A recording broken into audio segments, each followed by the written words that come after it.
Picture a 4-year-old playing doctor, not pretending to be the patient, not even pretending to need help, playing the doctor, playing the waitress, playing the teacher, taking your order, checking your temperature, handing you the thing you need before you even know you needed it. That kid isn't just imaginative. That kid has already learned something that no 4-year-old should have to know, that the safest thing I can be is useful. That's the fawn. The fawn response is the fourth survival strategy the nervous system reaches for when fight, flight, and freeze aren't working. It shows up when the threat is relational, when the dangerous thing isn't a predator outside the house. It's the emotional weather inside it. The fawn nervous system figures out very early, I can't fight my way out of this. I can't run. I can't disappear. But I can make you okay. And if you're okay, I'm safe. So the body learns to scan constantly before you walk into the room, before you say a word, before the storm even forms. The fawn nervous system is already reading the barometric pressure and adjusting. Here's what makes the fawn different from the other three. It isn't just behavioral, it's somatic. The fawn nervous system doesn't just notice someone else's pain, it absorbs it. The body becomes a tuning fork for the other people's emotional states. When someone in the room is in a crisis, the fawner feels it physically, a tightening in the chest, a pull in the gut, something that says, I have to fix this or something bad is going to happen.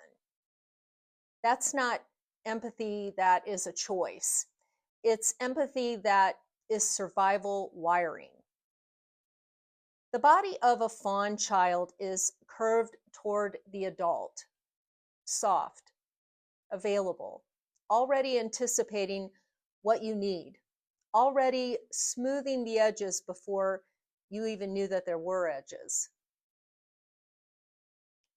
People sometimes confuse the fawn kid with the clown or the caretaker. And they're not wrong, there's an overlap, but the fawn has a specific signature that others don't. Fawn is preemptive. The clown performs for approval after the tension arises.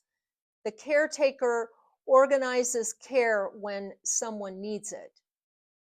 But the fawn kid is already managing your emotional experience before you even know it needs managing, before breakfast, before you said a word.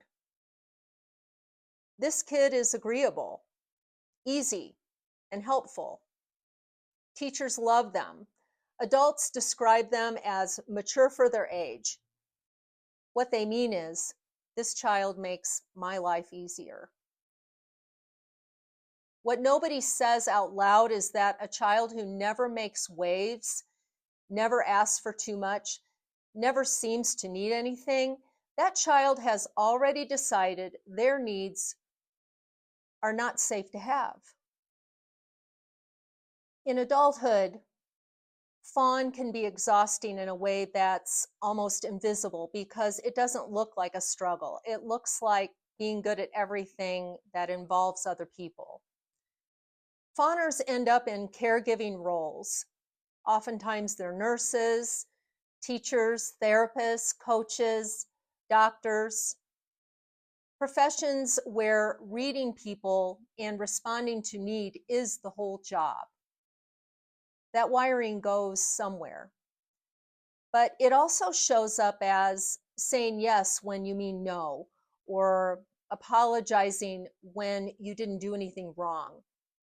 feeling personally responsible for other people's moods, shrinking your own needs so consistently that eventually you stop being able to locate them. Conflict feels catastrophic. Disappointing someone feels like a threat to your survival because once it was. And underneath all of it, an exhaustion that doesn't make sense on the outside because you weren't doing anything hard.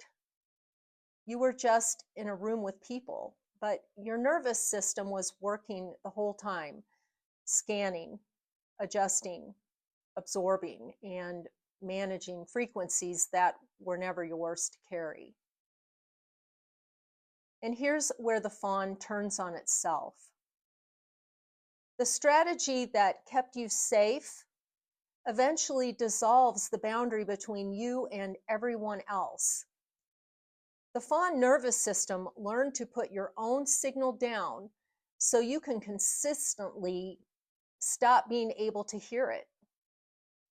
You know exactly what everyone in the room needs, and you have no idea what you need. People call it people pleasing like it's a personality quirk. It isn't. It's a nervous system that learned that the self is negotiable and other people's comfort is not.